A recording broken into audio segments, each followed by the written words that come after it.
কলকাতায় মাঝে মধ্যে মেঘলা, তাতে কি যায় আসে? কলকাতায় হাজার হাজার মানুষ আর কিছুক্ষণের মধ্যেই নামতে শুরু করবেন পার্ক স্ট্রিটে। শুধু হাঁটবেন, কিছু খাবেন। আর এই পার্ক স্ট্রিটে নিরাপত্তা ব্যবস্থা কি করা হয়েছে? আরো বেশি কড়া নিরাপত্তা করা হয়েছে। নিরাপত্তায় 3000-এর বেশি পুলিশ রাখা হয়েছে। পার্ক স্ট্রিট ও সংলগ্ন এলাকায় নিরাপত্তায় জোর। পার্ক স্ট্রিটে নজরদারিতে গোয়েন্দা বিভাগ, নজরদারিতে সিপি মনোজ ভার্মা সহ পদস্থ আধিকারিকরা। ড্রোনের মাধ্যমেও চলবে নজরদারি। পার্ক ও রেস্তোরাঁর সামনে নিরাপত্তায় উইনার্স বাহিনী। চার্চ, ভিক্টোরিয়া ময়দান, চিড়িয়াখানাতেও বিশেষ নিরাপত্তা। এছাড়াও বড়দিনে যান চলাচলেও নিয়ন্ত্রণ। আজও কাল বিকেল 4টে থেকে একাধিক রাস্তায় যান নিয়ন্ত্রণ। জওহরলাল নেহেরু রোড থেকে উড স্ট্রিট হয়ে পার্ক স্ট্রিট সহ মিডলটন স্ট্রিটের রাস্তা বড়দিনের জন্য সম্পূর্ণ বন্ধ। আজ বিকেল 4টে থেকে কাল ভোর 4টে পর্যন্ত বন্ধ থাকবে রাস্তা। কালকেও বিকেল 4টে থেকে 26শে ডিসেম্বর পর্যন্ত বন্ধ থাকবে রাস্তা। মেয়ো রোড ও জওহরলাল রোড হয়ে আসা গাড়িগুলোর গতিপথ কিদওয়াই স্ট্রিট থেকে ঘুরিয়ে দেওয়া হবে। জওহরলাল নেহেরু রোডে দক্ষিণ দিকে যাওয়া যানবাহনগুলিকে হয় পার্ক স্ট্রিট ফ্লাইওভারের দিকে অথবা মেয়ো রোডের দিকে ঘুরিয়ে দেওয়া হবে। পাশাপাশি ডাফরিন রোড বা খিদিরপুর রোডের দিকে যাওয়ার গাড়ি অন্যান্য রুট দিয়ে ঘোরানো হবে। আর আজকে অবশ্যই সন্ধ্যে থেকে পার্ক স্ট্রিটে যারা যেতে পারবেন না, পার্ক স্ট্রিটের একেবারে লাইভ ছবি দেখুন শুধুমাত্র নিউজ 18 বাংলায়।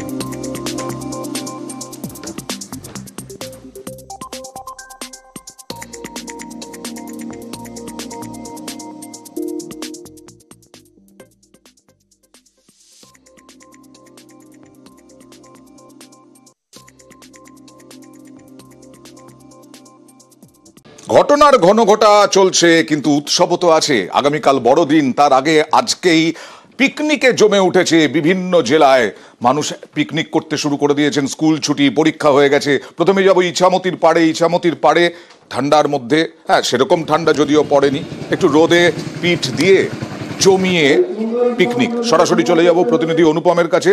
অনুপম, শীত কি তেমন রয়েছে, ঠান্ডা কি তেমন রয়েছে, কিন্তু পিকনিক জমজমাট নাকি?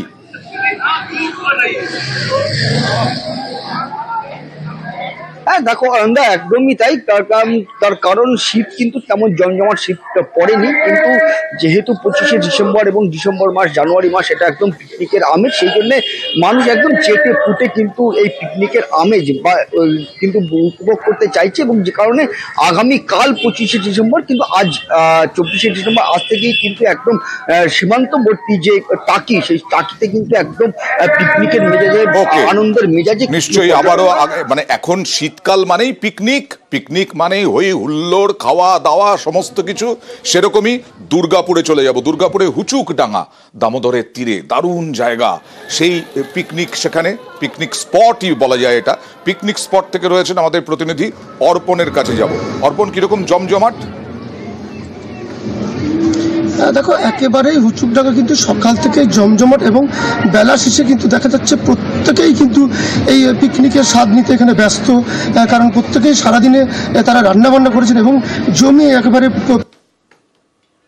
প্রত্যেকেই তারা এই বছরের শেষ মুহূর্তে এবং বড়দিনের ঠিক আগেই কিন্তু তারা মেতে উঠেছে। এবং দেখা যাচ্ছে এখানে বিশেষ করে নৌকা বিহারের ব্যবস্থা রয়েছে এই দামোদরের তীরে, সেখানেও কিন্তু পর্যটকদের ভিড় জমছে। এবং একেবারে বেলা শেষে তারা কিন্তু একেবারে জমিয়ে কিন্তু আড্ডায় মেতে উঠেছে। নিজেরা রান্না করা, তার সঙ্গে ব্রেকফাস্ট, তারপরে লাঞ্চ, এবং তার সঙ্গে মাঝে মধ্যে চা, ক্রিকেট, ব্যাডমিন্টন, সব একেবারে সব কিছুই উপাদান রয়েছে। বা চলে যাব সিঙ্গুরে, দিয়ারা, হুগলি, এখানেও পিকনিক স্পট। আগে আমরা নিজেরাই পিকনিক স্পট বানিয়ে ফেলতাম, আমরা নিজেরা যখন পিকনিক করতে যেতাম তখন। এখন কিন্তু একেবারে পিকনিক স্পট তৈরি হয়ে গেছে, যেখানে আপনি সব কিছু রেডি পাবেন। সেই রকমই দিয়ারা।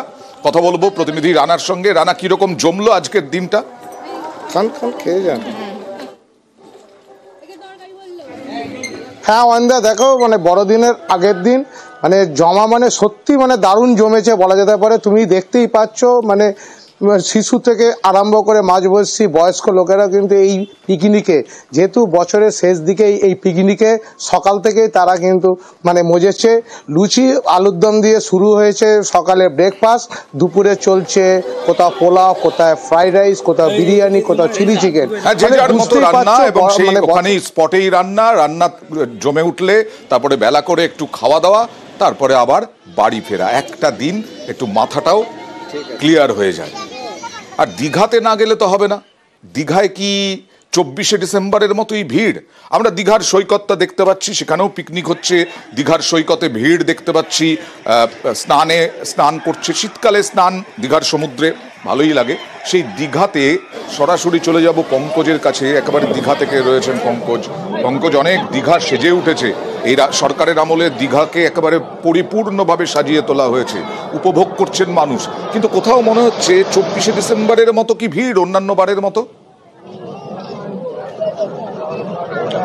দেখো, অন্যান্য বারের মতন কিন্তু ভিড়টা কিন্তু একটু বেড়েছে। কারণ হচ্ছে আজকে 24শে ডিসেম্বর, আগামীকাল 25শে ডিসেম্বর, অর্থাৎ আজ থেকে কিন্তু আসা শুরু করে দিয়েছে পর্যটন শহর দীঘায় আসা পর্যটকেরা।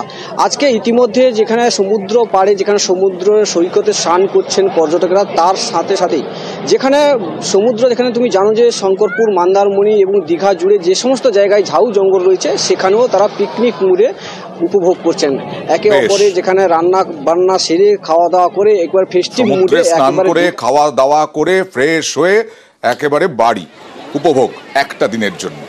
আর সমুদ্র দেখালাম, পাহাড় না দেখালে হয়? পাহাড়ে চলে যাব। পাহাড়েও একেবারে সান্তা থেকে আরম্ভ করে সমস্ত মেরি ক্রিসমাসে সেজে উঠেছে পাহাড়। মলে একেবারে ভিড়। আজকে যে যার মতো উপভোগ করছেন। সরাসরি কথা বলবো প্রতিনিধি পার্থর সঙ্গে। পার্থ, কিরকম উৎসব দার্জিলিং এ? পর্যটকদের ভিড় কেমন? দেখো, একেবারেই তাই, যে একই তো মনোরম আবহাওয়া, ঝাঁচকচকে কাঞ্চন দর্শন, সঙ্গে তাপমাত্রা এই মুহূর্তে 5 থেকে 6 ডিগ্রি আশপাশে। বোঝাই যাচ্ছে যে সেটা একেবারে মাখো ভাব পাহাড়ে। আর এই বড়দিন অর্থাৎ ক্রিসমাস সেলিব্রেশন করতে কিন্তু প্রচুর পর্যটক, শুধু আমাদের রাজ্য নয়, ভিন্ন রাজ্য থেকে প্রচুর পর্যটক ভিড় জমা। এবং সকাল থেকে আমরা এই ছবি দেখছি, মেল কার্যত পর্যটকদের দখলে চলে গেছে। আর কিছুক্ষণের মধ্যে মেলায় সাংস্কৃতিক অনুষ্ঠানের আয়োজন থাকছে।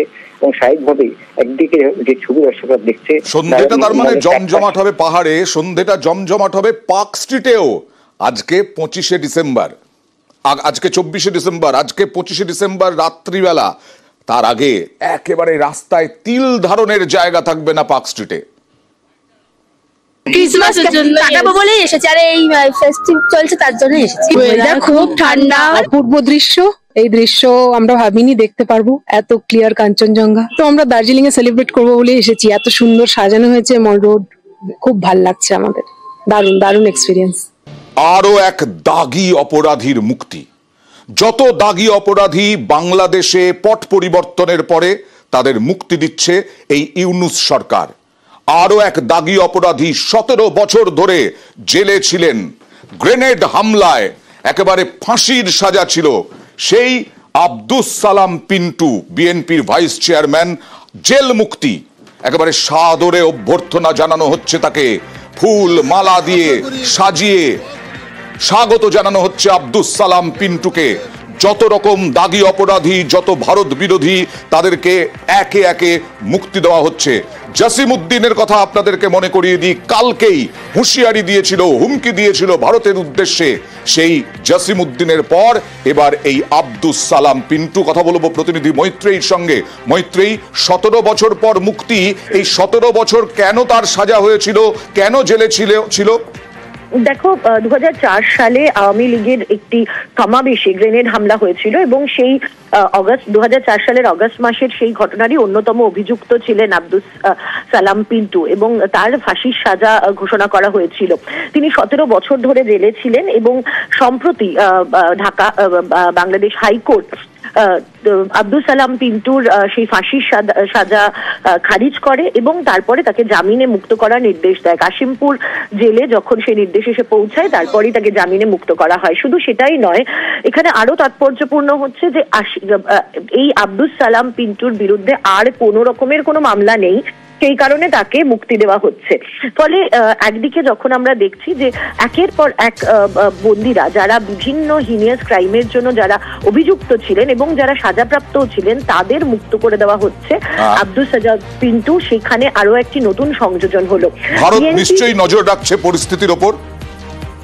একেবারেই দেখো, ভারতের তরফ থেকে গোটা বিষয়ের ওপরেই নজর রাখা হচ্ছে। তার কারণ ভারতের অবস্থান যেটা ছিল যে ভারত বরাবরই গণতান্ত্রিক এবং নিরপেক্ষ সরকারের পক্ষে ভারত সওয়াল করে এসেছেন বাংলাদেশের, এবং সেইখানে দাঁড়িয়ে দিল্লি এখন কড়া নজর রাখছে যে বাংলাদেশের এই যে ডেভেলপমেন্ট গুলো হচ্ছে, বিশেষত নির্বাচন কবে হবে সেই নিয়ে যখন আলোচনা চলছে, সেই মুহূর্তে দাঁড়িয়ে জামাত এবং বিএনপির একাধিক অভিযুক্ত তাদের জেল মুক্তির ঘটনা দিল্লিকে ভাবাচ্ছে তো বটেই। একেবারে, কারণ জেল মুক্তির ঘটনা শুধু নয়, তারপরে জেল থেকে বাইরে এসেই ভারতকে পর হুমকি। আশা করি, আমি দোয়া করি আমাদের প্রিয় নেতা শহীদ রাষ্ট্রপতি জিয়াউর রহমানকে পরম করুণাময় আল্লাহ তাআলা বেহেশতে নসিব করুক। আমি বিশ্বাস করি যেভাবে এই স্বৈরাচারকে আপনারা উৎখাত করেছেন, আগামী দিনে তারেক রহমানের নেতৃত্বে আমরা নতুন বাংলাদেশ গড়ার প্রত্যয়ে